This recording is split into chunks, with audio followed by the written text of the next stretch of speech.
This podcast includes subjects not suitable for listeners below the age of 18.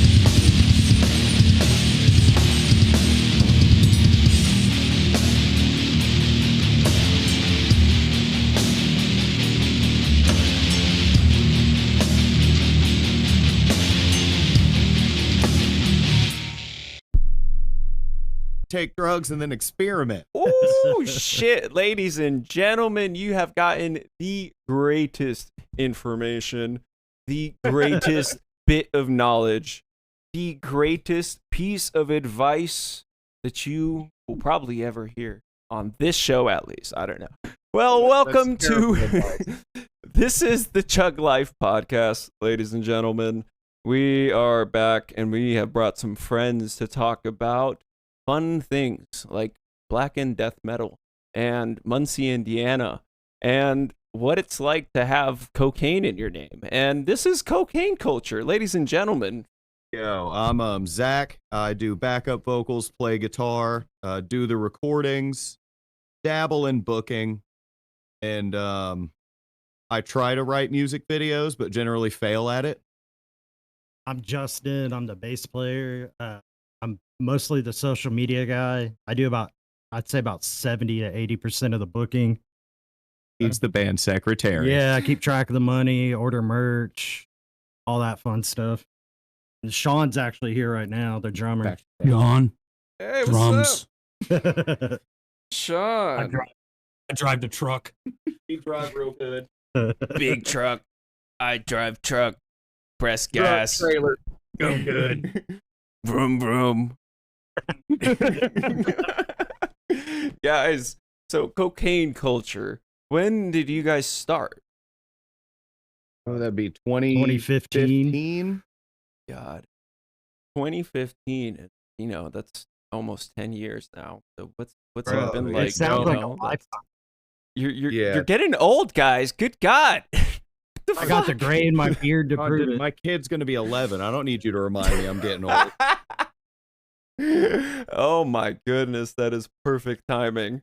Because him being 11, that kind of coincides with the band getting started, right? It actually does. Oh, that's great. See, great things happen when you get together with some friends and make music.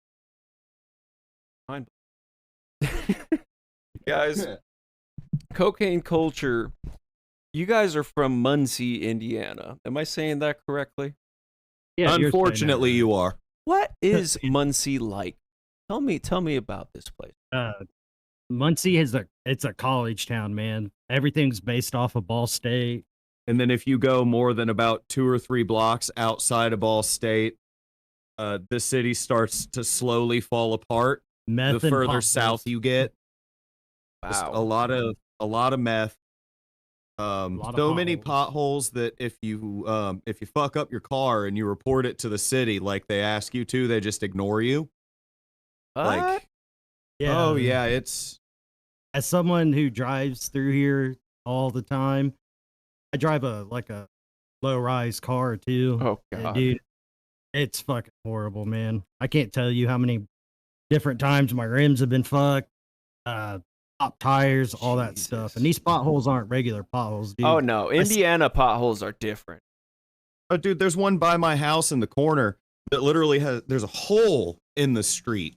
If I was to put my leg down there, I could touch like whatever the hell they got underneath my street running by the sewers just with my foot. It's The a- holes got it's a- holes, guys. That's how fucking bad it is right now.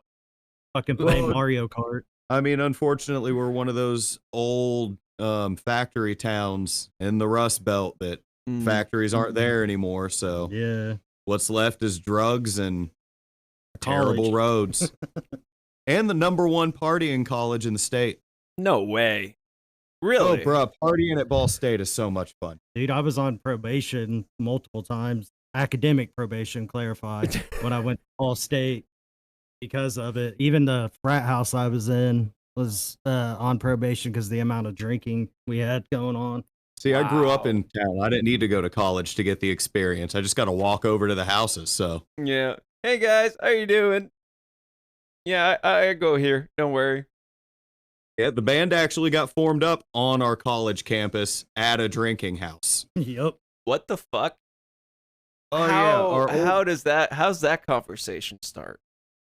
well, what had happened was, me, Justin here, and our old guitar player Zach Smithson, who isn't in the band anymore. We had all played together for About 3 varying in time between 3 to 5 years in a really shitty band that I'm not going to give the name of because we don't because I want you to know look the it up. recordings exist and I know that somehow or other people will find them and they don't need to. Oh yeah. Yeah, we'll find them. So yeah, oh, they will. We did for a while and that blew up in glorious fashion as all local bands do. And I just quit music for a minute. My son was born medically complex. Justin was playing in a bit more of a regional known band that's doing even bigger stuff now. I was back in school too, trying to get my second degree. Damn. Yeah, so, shit was busy, so we took a breather. And then we got back together after I had been drinking on the porch with our old guitar player playing Mario Kart on campus one day. Like I told you, it's a party campus. This was across the street from the frat house where they were outside doing like keg stands at 2 p.m. Wait, that's And- real? Oh, that's real. That's That's real, very brother, real. brother. Get the Ooh, fuck out of here. So- I'm talking about people are driving by and you're on your front lawn doing a handstand on a keg. Yep, with Not cornhole us. going too. The neighbors are.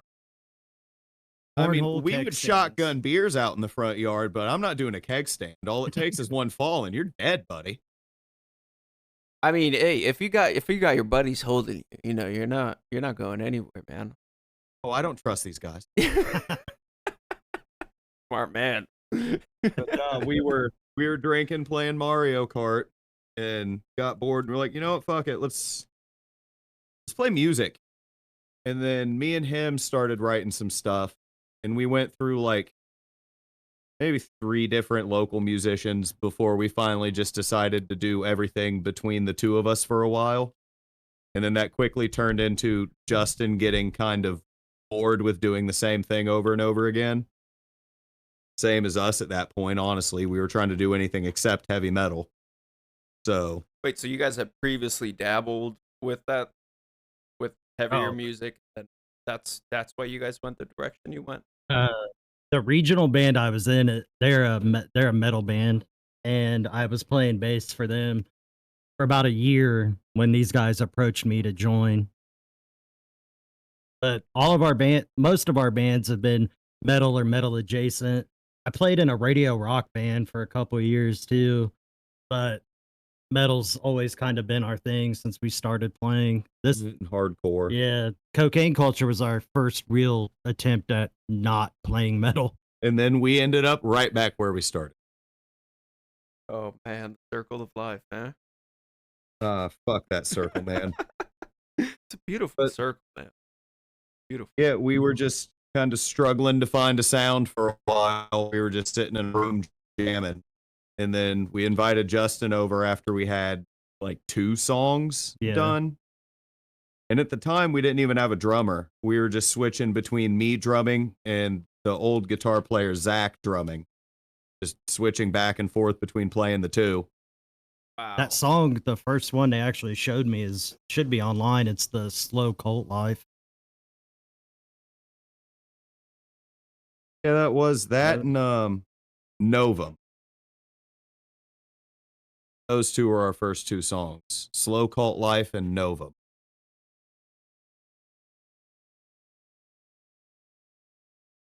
That's And then so you guys just kind of through jamming ended up finding that shoegaze type style sound, or after we started jamming together, Smithson, our old guitar player, Zach, he had gotten into the band My Bloody Valentine. He was just getting stoned with a friend one day, and they put it on for him, and he was like, "Oh, I got to show the guys this." And then I had already heard like the one song that a lot of people have heard from that, Only Shallow. I'd heard that, but I hadn't heard anything else on the album, and I was blown away. And then when he sent it to me, I was blown away because I had only heard the same song as Clifton. I didn't know about the whole album, and then getting introduced to Slow Dive. And Yeah, man, back when MTV played music videos and you could find music on MTV, bro. Yeah, then we started just listening to more shoegaze bands and post rock bands and shit like Nothing and Slint, and we would listen to a whole lot of Yuck, Sloth Rust, bands like that, real moody shit. So I'm Just assuming you guys are pleasant. probably fans of God, I'm kind of blank. It just very melancholic type of I don't want to say they're shoegaze, but the singer had died, and I can't for the life of me fucking remember. Fuck, kill me, but Hypo Negative? no, it's Not in the Dark. fuck, man, it is way more depressing than that. He sings "Whoa." Fuck. Man, it's gonna drive me fucking nuts, dude. Holy shit. Oh, God.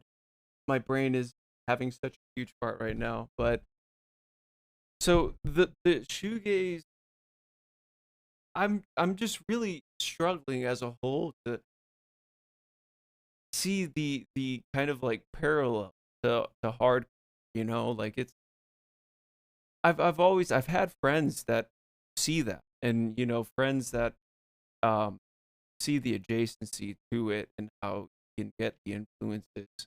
But for me personally, I'm just like, man, like shoegaze is such a unique in its own, like I've always seen it kind of in the same thing with like sludge, where it's its own very unique type sound, and it doesn't really feel like there is an adjacency, like it's kind of, it stands alone, like Devin Townsend. You can't really explain the genre, you can't really explain what you're hearing, but you just know it's fucking amazing, and it's probably one of the best things you've ever heard, and it feels good. It's in the soul.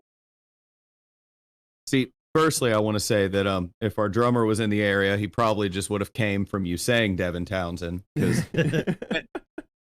he heard Devin Townsend. As far as not seeing the adjacency and where it's at, honestly, I think I've got it narrowed down to a way that most people can kind of get where they come together at. Think of the Ramones. Buzzsaw guitar, full chords, don't stop, keep going, and then you just slide into the next chord. It's almost like just a nonstop wall of movement. Once you take that type of playing and you put a bunch of reverb and fuzz and chorus and delays behind it, A lot of reverb. buddy, that's shoegaze. Sometimes you can slow it down. There's some of them that take more of a ethereal approach, and I will admit that type of shoegaze doesn't have a lot of similarities with punk, but it does have a lot of similarities with like Joy Division and other post-punk bands, I'd say.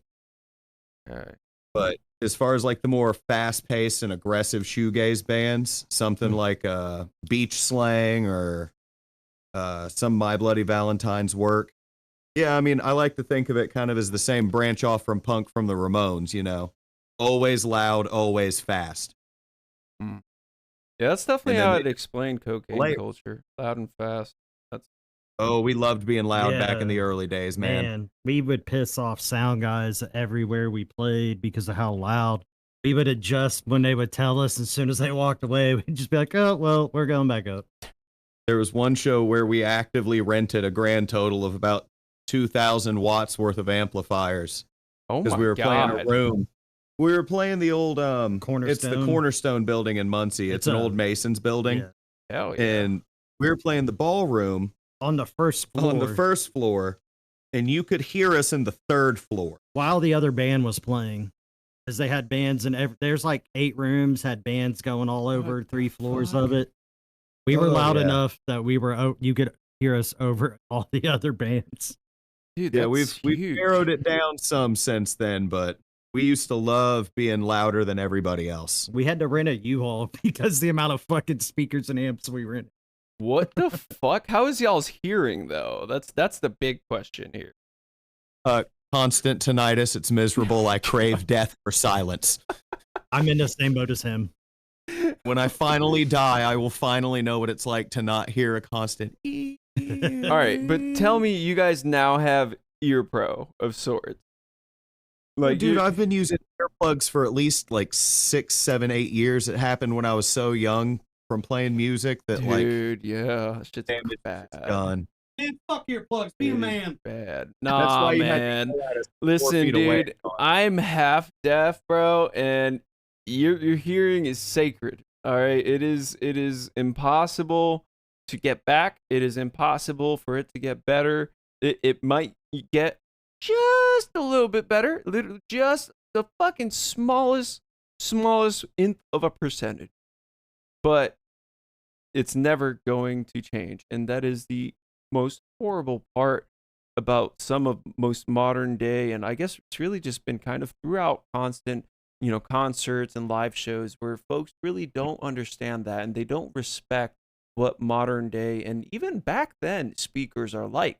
These are very strong, thumping, vibrating, fucking pulsating sound waves, mere feet from you, mere yards, and they can and will damage you, and it is absolutely horrifying to consider the fact that there is nothing to be done. There is no way for you to come back from that once you have been damaged to that extent. Those hairs can regrow. There are small little baby hairs in your ear that pick up vibration, and this is how sound works to the very most basic form. Those hairs can grow back, just very, very, very small, and it doesn't make that much of a difference to be noticeable in your daily life. That is the horrible reality.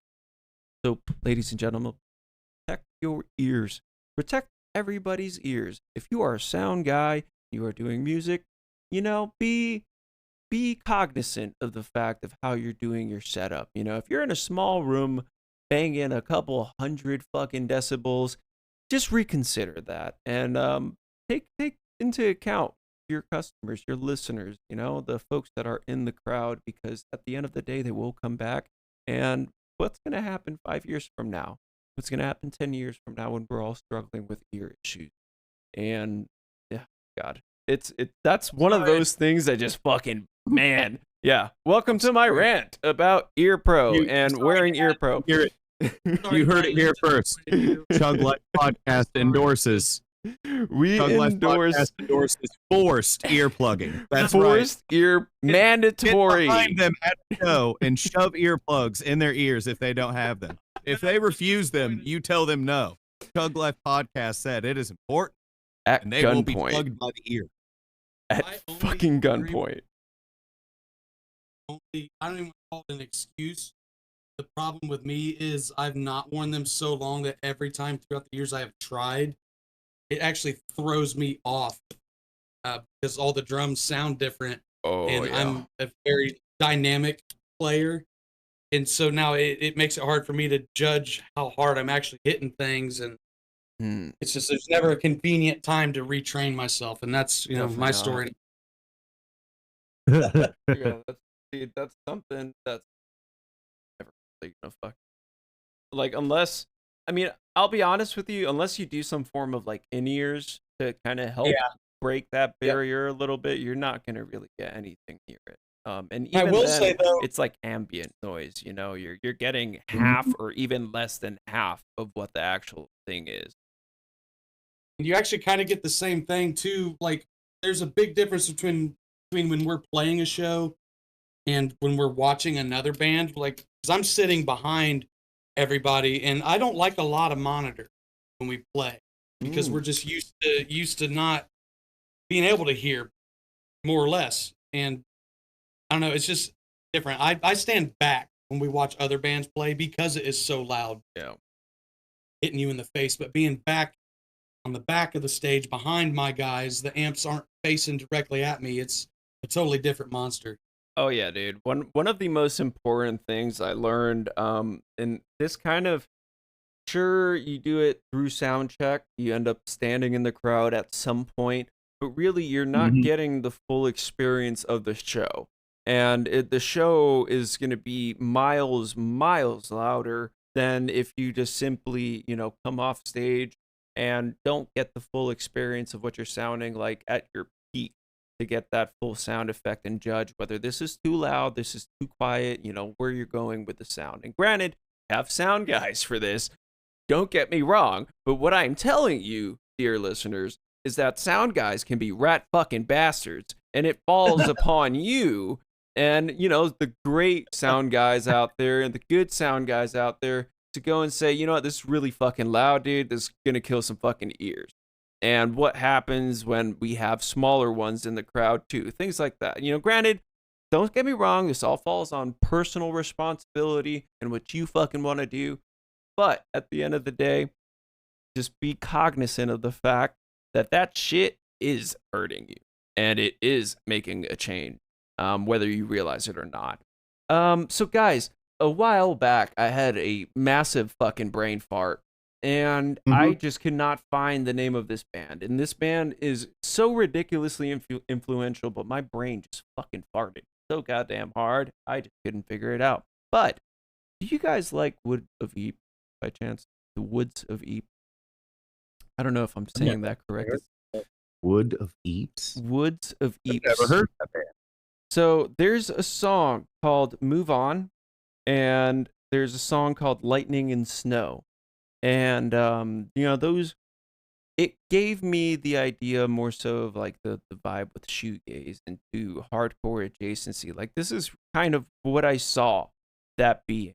When I was like, okay, well, that makes sense, in regards to what you responded when I was like, I don't really see the adjacency. That's why I kind of was like, oh, Woods of Eeps. That kind of, okay. Now that I've that looked was it up like on my Spotify, string there. I've listened to a song or two by them. So these guys kind of gave me the same idea with like the mellowed out vocals yet harsh tones in your instruments and very sharp sounding instruments.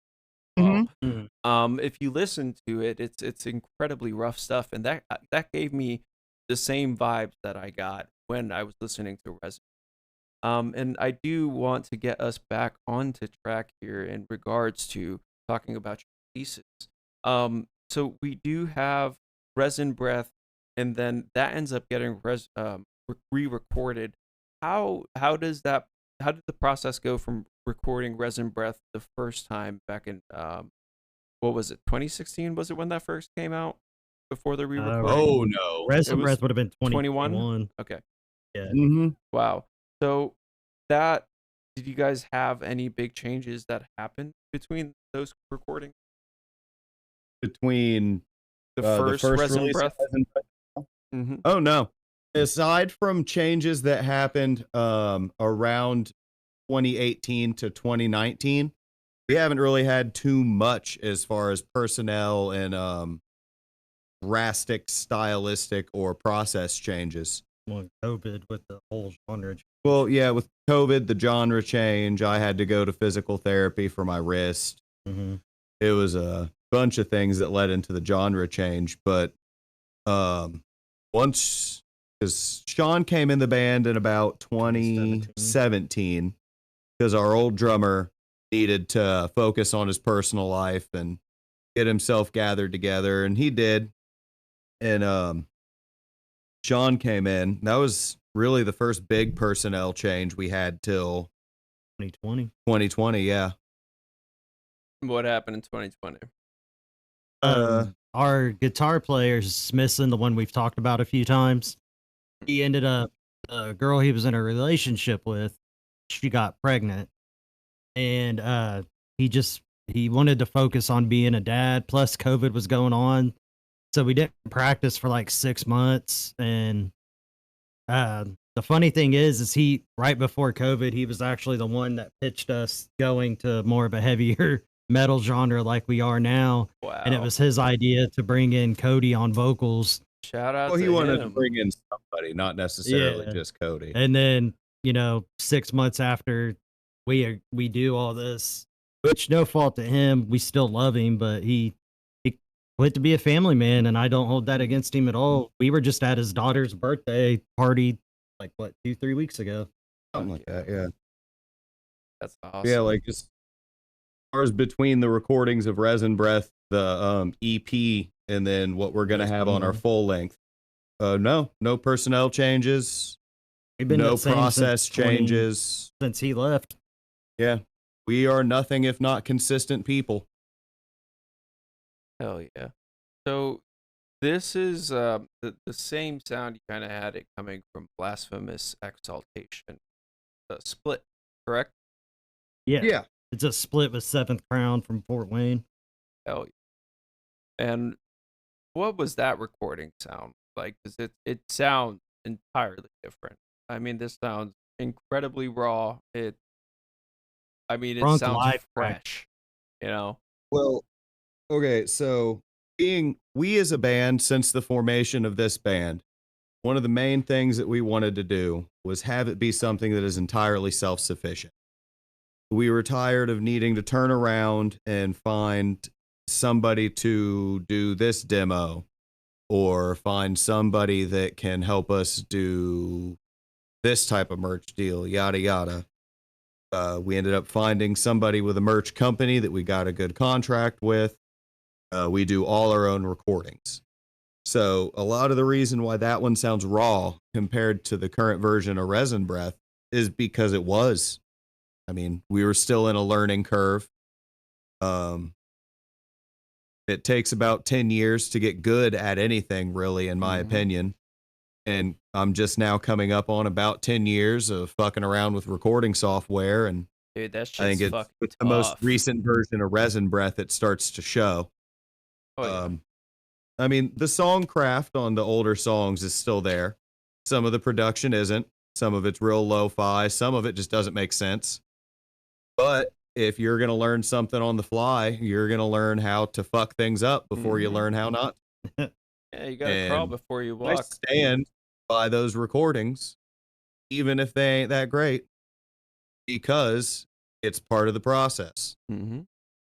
Which is another reason why we're redoing some of the songs, because for the first time in many years since the very beginning of the band, we're going to be doing an actual full length.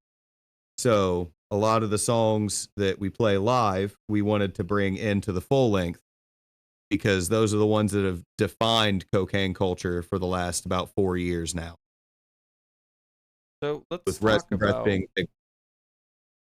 Go ahead. Oh, no, that was it. I did, because Just you had had to be a dick. mentioned the last 4 years. I do want to talk about you guys playing last. What's that been Oh, like God. coming out of COVID? Oh, bro. Coming out of COVID, The first year was hard. our first show back Oh, was fuck me. hard.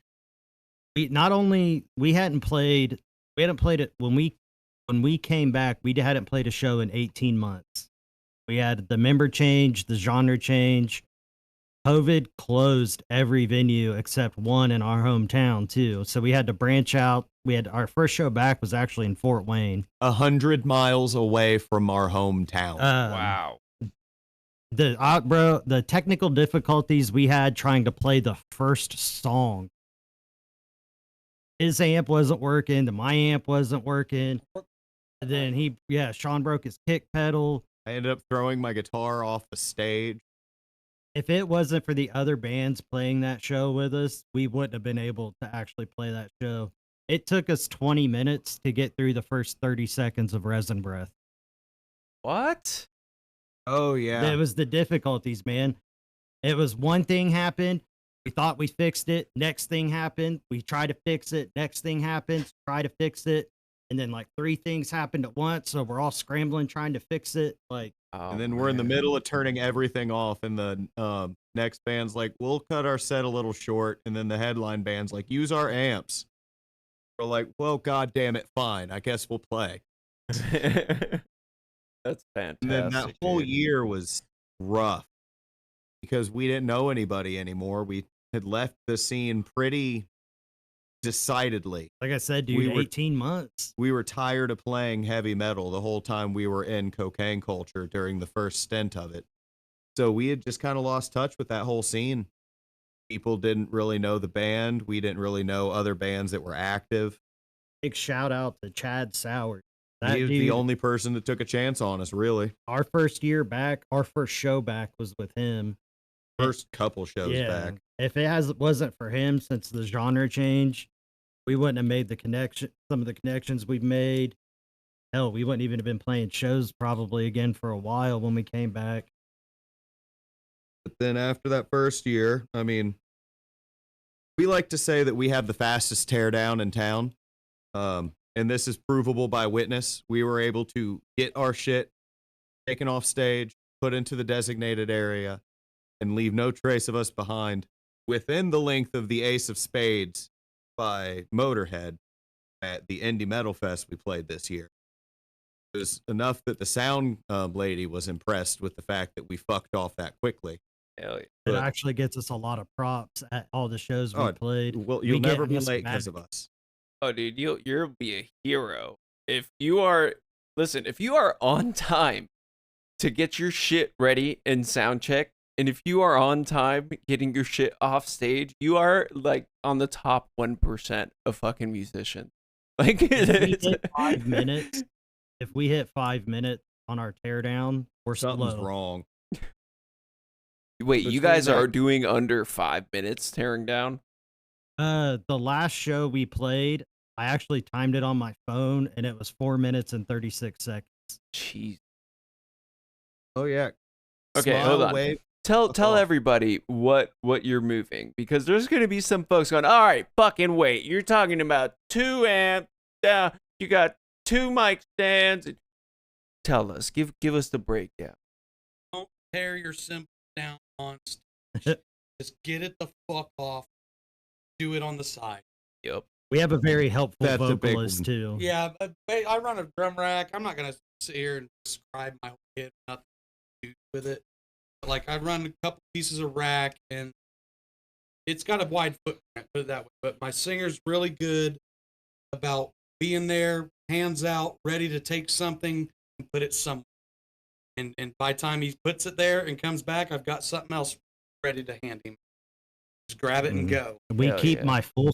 I play on a full stack. It's a one fifth or 2 15s and then 4 10s, and then the head on top. Sean, he actually uses ratchet straps to where it's all strapped as one big rack, and then we keep a dolly underneath it. So I just God. unplug, and then we yank the dolly off.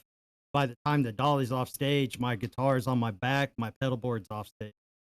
And then the guitar rig is a 412 with a 212 on top of it. And then I run a power amp underneath my pedal board, a small pedal size power amp.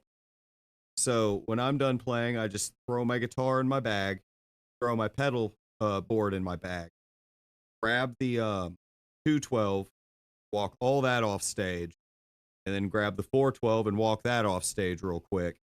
So that all my stuff's done in 2 trips. And then we have 2 side scrims, 1 back banner, normally 2 light machine. bars, and our haze machine. And our singer kind of helps grab some of that stuff, and Wow. we pick that up on our Pretty return much tell trip. you the singer's an OG when it comes to getting shit off the stage because he's grabbing Sean shit. He He's wants to grabbing go the stage- fuck home. Well, I mean, we ain't there to make you watch us tear cymbals down on stage. You give us a spot to move our gear to right when we're done, we will Then do it's- everything we yeah. can to just haul that shit there quickly. Get it out the way and Hell move on yeah. with the night. Yep. Get paid too. Mhm. Maybe a few extra free beers for the fact you just cut the show time by an extra 10 minutes. Get invited back because of it. in Oh, a lot yeah, of places. dude. One place we used to frequent in Ohio, he actually, the last show we played for him, switched us in the lineup. because he knew the band that was playing after us took too long to set up and tear down. So he put us before them because he knew that we would get it on time to make up for their fuck up. Damn. That sucks for them. That's a bad fucking reputation to have, dude. I mean, I hope they're Hey, dude. fucking great and they're fucking worth it, because shit. It moved us in the lineup from first to fourth, and it was fourth out of 6 bands. I'll take it. Win-win. So, Mhm. cocaine culture, that's gonna be pretty difficult to market, you would think, right? You know, you got Yes. cocaine, and you can't really put that on Facebook. It's pretty difficult to do paid advertising.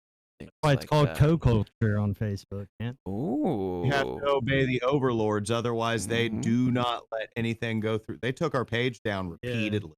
I bet. Instagram too.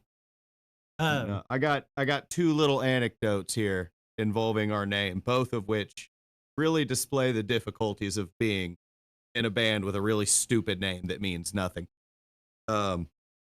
One, we have a fan in Fort Wayne, goes by Lizzie, and they recently they got pulled over because they had a cocaine culture sticker on the back of their car.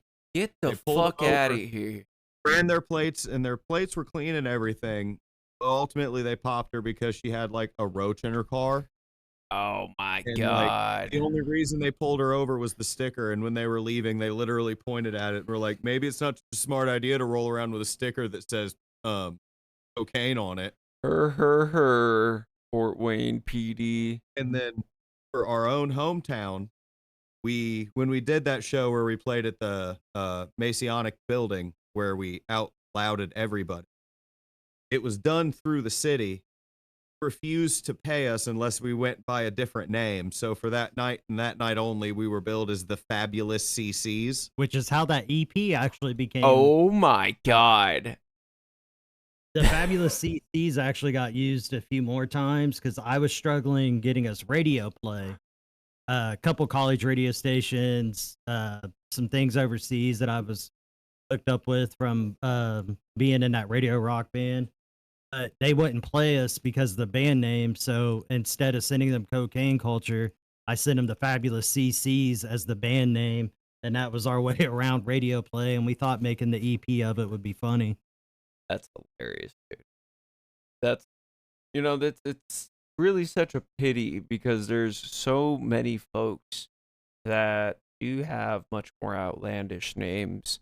And then you have folks that are basically pioneers at shit that aren't as obvious and successful and out there, and they don't really end up breaking the glass ceiling because of these things, because they can't market themselves properly.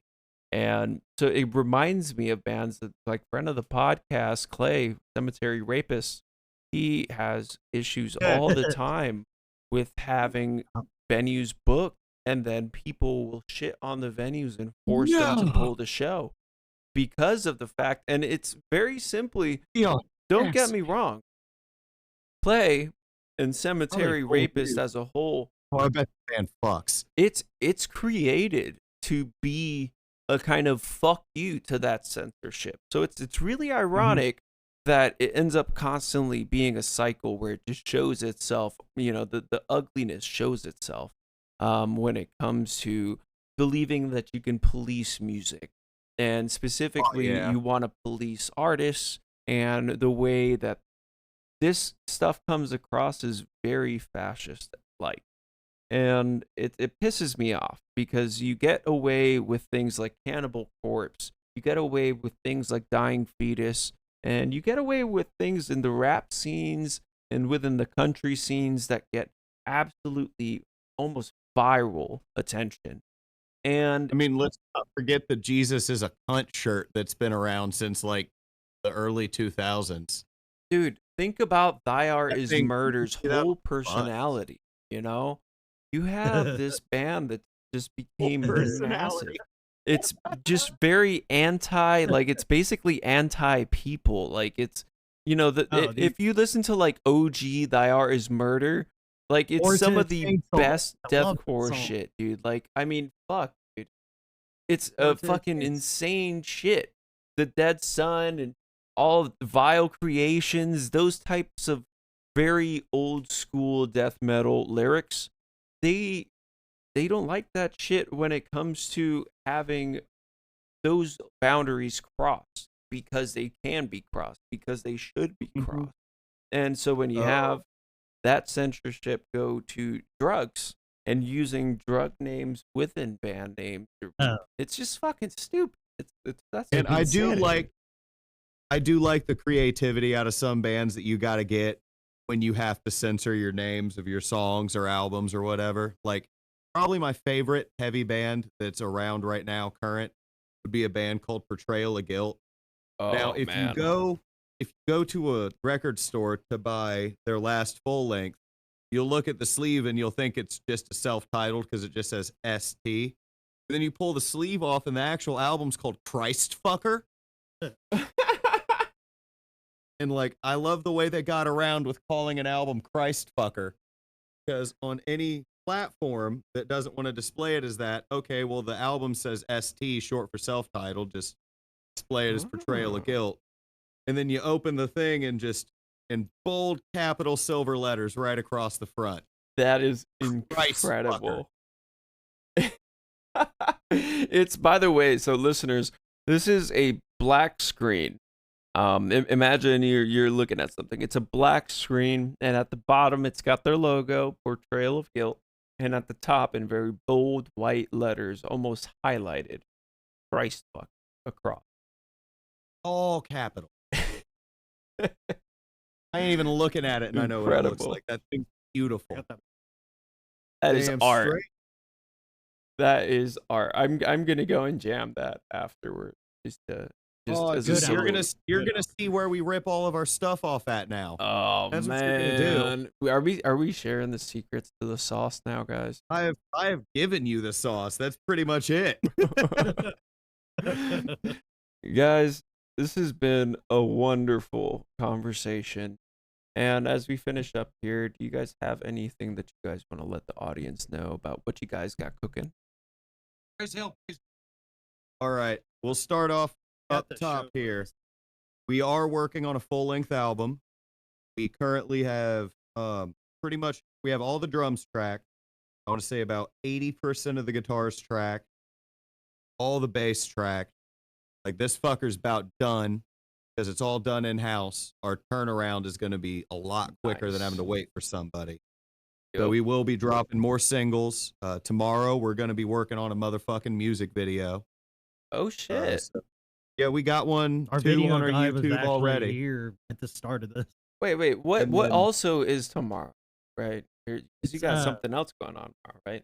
Yeah, Justin's got our show flyer pulled up, so Yeah. I was going to let him handle the show we got tomorrow. Oh shit. Tomorrow, the show is at a venue in Newcastle called the Riot Room. It's a basement venue, and it's one of our favorite places to play. But it's actually a birthday show for Clifton, Sean, and Cody. Oh shit. It's your birthday If we're gonna- tomorrow? Future date, probably Well, their can't birthday was a Michigan. couple days ago, and then Oh, Cody's like in a week or so. perfect. And then Traffic. next weekend, a friend of mine and I, he's actually in Seventh Crown. We put on this 2-day festival in Fort Wayne called Midwest Metal Fest.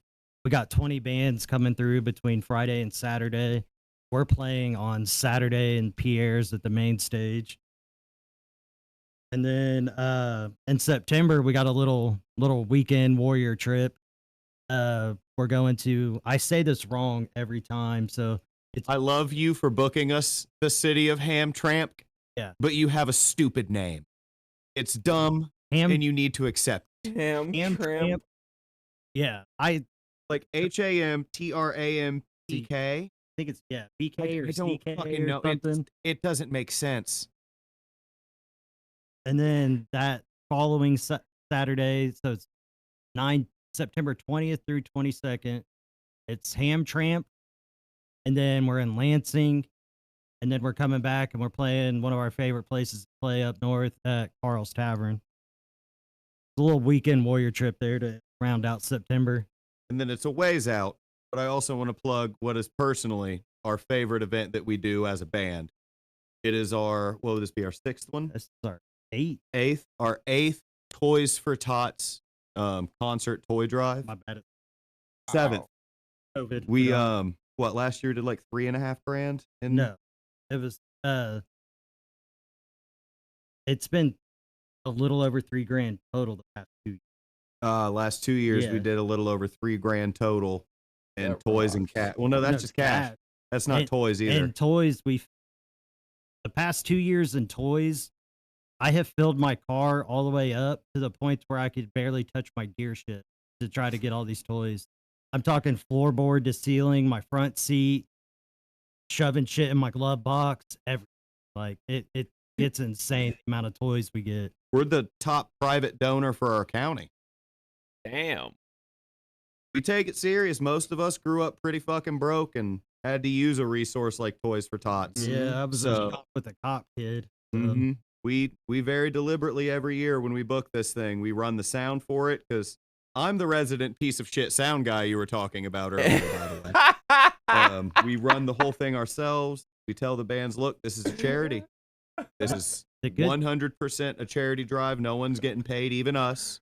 We lose hundreds of dollars every year, personal money, just doing the setup and security. And we have to pay for the local sheriff's department to come run security, and we have to have minimum of 3 because it's like you have to have 1 per like every 100 or so people.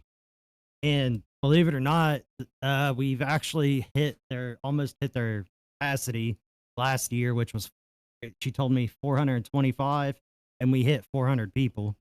Wow. But the way we do admission is you can get in with a toy or pay $10. So it doesn't always reflect in the amount of cash we have because people get in with toys as well. yeah, but I definitely want to plug that. You guys do is. sponsorships for that as well? No, we Yeah. did last year, and I did like 7 of them, and all but 1 of them fell through. So I did no sponsors this year because I'm not trying to trust people with my baby like that. And even Yeah. then, the sponsorships were more like for a raffle we had going on for the night to Yeah, supplement. the monetary sponsors fell through. We had other sponsors, like we had 2 people that sponsored their time as photographers and videographers, and Hell yeah. they pull through every year. One of them, I'll get Mandy out. Her Mhm. name's Mandy Collins. She's been shooting my band photos for Mandy K Photography. yeah, she's been shooting my band photos for 16 years now. Damn. And mine for like 12. Yeah. And she always shows up to our Toys for Tots. She shoots every band and she gives them out for free. That's her sponsorship to the show. Hell So, yeah. I wanted to clarify So, the you know, monetary. bands to- get something from that still coming through. They sell merch and everybody make merch makes. Last year, we were told everybody made over $100 in merch out of the 6 bands that played. So if you're walking away with a bill and merch on a free show, that's a good night. Oh yeah. That's so one of the things that I do through the Midwest Booking Collective now, it's one of the things that I put a lot of my energy into is booking shows. We did a lot of stuff with festivals, sponsoring festivals. That's something that we're putting a lot more energy into next few years is to keep sponsoring shit. So we recently ended up sponsoring Chicago Metal Pride Fest or Chicago Pride Metal Fest. Don't Mhm. know all the Oh, specific man. wording, but we love our that buddy shit. Austin would love that. So we are absolutely very interested in that. If you end up doing some sponsorships for any of that type of stuff in the future, get in touch with me. And this goes likewise for anybody out there that is listening. If you have a music interest, a music festival, a music show that you are working on that you are looking for sponsorship for, the Midwest Booking Collective is my booking agency, and that's what we are focused on currently. We do have shows in mind, of course, tons of shit that we have in mind. It's just very difficult to get all of it confirmed. It's difficult nowadays with folks that are just continuously blowing up. All the folks that we were in talks with last year have now doubled their fees, have tripled their They have quadrupled in size. They have now 6, 7 different tours confirmed that they haven't even announced, and they're booking 2 years ahead. And it's just shit like that we're now facing. So reach out. You ever need a band? Yeah, the Midwest Booking Collective is there for you guys out there, you guys that are interested in doing shows or being sponsored. Get in touch with us. And hopefully Anyhow. they're here for the two people in front of the microphone because we have had dog shit luck getting Bro. into Illinois, buddy. Oh Be- man, Illinois use some help. is it's really the unfortunate part about Illinois scene is that it's controlled by a handful of people that really do not like sharing. And it's very As we have learned. Yeah, so we will put it will this show way. s- And if you We- want to come, We had reached out about a year and a half ago to a band with a little bit of information from a certain somebody who was putting on a show. They had let me know, hey, we're going to be doing something around this time of the year. These guys will be in the area. And so I reached out. We confirmed shit. We set shit on paper and contracts were exchanged. And later we find out that there's a radius clause and that we are not going to be able to show what we originally were going to show, which means that now we have to move the show 200 miles any fucking direction away from that fucking place. Ooh. And on top of that, that also means that they are now going to be driving an extra couple 100 miles, possible, or more, or less. Just depends if you're lucky, you know? But obviously, that's going to throw a huge fucking shit. So that is pretty much Illinois. You have 2 spots that are going to be getting shows, and those 2 spots are within 50 miles. The other spot is Missouri. So I am pretty much with a few other people trying to reawaken the central part of Illinois' music scene. And although there is a hardcore portion of it that I do not associate with much longer, or, much longer. I'm misspeaking now just because, ladies and gentlemen, I was working my fucking ass off all English? day. I'm dying, and I do not know how to speak, obviously. So, that is not something I even touch anymore. I don't fuck with hardcore scene here. I do not fuck with folks within the hardcore scene for the most part. You know who you are. It's just how it is. Folks want to be assholes, whatever. That's fine. Just stay the fuck away from me. I'm more about the niceties of life and the love within life, and that is what we spread through these platforms. And thank all of you folks for listening today, and thank you folks from Cocaine Culture for hanging out with me and sharing what cocaine culture is about. We look forward to seeing you guys continue to take over your scene and own Indiana, take over in the near future. You guys have anything We you do want to get say? plays in Catania. Shout out Raph. Oh man, that is the perfect way to finish this off. You boys stay safe and have a great You day, too, man. everybody. Have Thank a you good one, guys bro. for stopping by. This is the Chug Life Podcast.